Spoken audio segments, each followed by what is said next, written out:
Welcome to the Tech Egg. Don't get scrambled. Enjoy the video.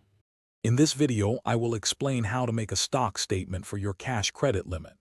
First, understand that a stock statement provides banks with a clear picture of your business's current assets, specifically inventory and receivables. This document is vital for assessing your drawing power, ensuring you have access to the necessary funds. Submitting accurate and timely statements helps maintain a healthy relationship with your bank and supports your operational needs.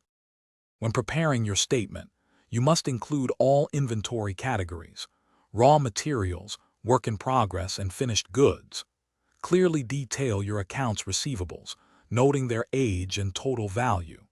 It's also important to specify the valuation method used for your inventory, such as FIFO or weighted average.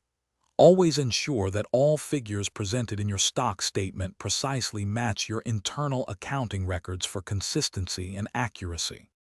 For accurate valuation, always use the lower of cost or market price for your inventory.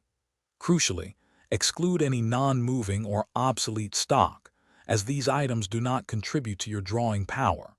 Reconcile your reported stock figures with actual physical verification reports to ensure data integrity. Remember to submit your completed statement by the bank's specified deadline, which is typically on a monthly basis, to avoid any disruptions. To avoid issues, never overstate your inventory or receivables. This can lead to serious discrepancies. Always maintain thorough documentation for all stock movements and sales transactions to support your reported figures.